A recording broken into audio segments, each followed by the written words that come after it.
চাঞ্চল্যকর হত্যাকাণ্ডের ঘটনা ত্রিপুরা বাবুল চৌমনি পশ্চিম দুর্গাপুর এলাকায়। গলা কেটে হত্যা করা হলো এক ব্যক্তিকে। গ্রেপ্তার শঙ্কু চক্রবর্তী নামে এক অভিযুক্ত।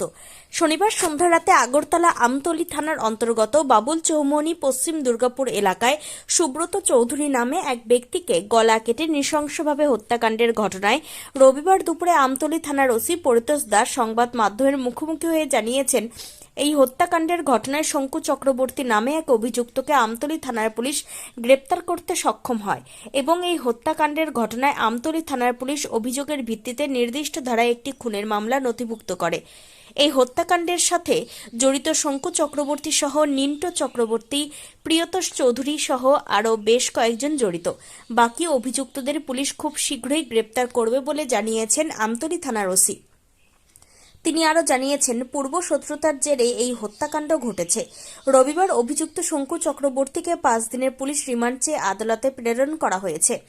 এদিকে এই হত্যাকাণ্ডের ঘটনায় বাবুল চৌমনির পশ্চিম দুর্গাপুর এলাকায় নিহত ব্যক্তির পরিবারের লোকজন সহ সকল এলাকাবাসীর মধ্যে নেমে এসেছে গভীর শোকের ছায়া।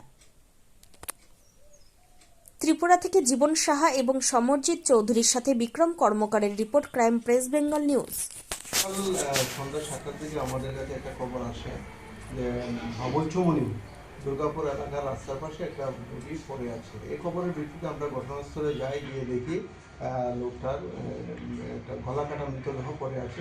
পরবর্তী সময় জানতে পারি যে তাকে 3-4 জন মিলে তাকে হত্যা করেছে এবং এই বিষয়ে আজকে গতকালকে আমাদের কাছে তপন চৌধুরী নামে একজন লোক, ডিসি সুব্রত চৌধুরীর ভাই, আমাদের কাছে কমপ্লেন করে এবং এই কমপ্লেনের ভিত্তিতে আমরা একটা সুনির্দিষ্ট মামলার নথিভুক্ত করি, যার number 128/2025 under section 103 clause 1/3 within bracket 5 of BNS দ্বারা একটা মামলার নথিভুক্ত করি এবং এই কেস কানেকশনে আমরা শঙ্কু চক্রবর্তীকে আমরা অ্যারেস্ট করি এবং আজকে তাকে আমরা আদালতে প্রেরণ করব পুলিশ রিমান্ড চেয়ে। এই কেসের সঙ্গে আরও যারা জড়িত আছেন নিন্টু চক্রবর্তী এবং প্রিয়তোষ চৌধুরী আর অন্য আরেকজনের নাম, তারা আমাদের কাছে কিছু বলেনি। আমাদের ইনভেস্টিগেশন চলছে। পরবর্তী সময় ইন্টারোগেশনে আমরা তাকে তার কাছ থেকে আরও উদ্ধার করার চেষ্টা করব।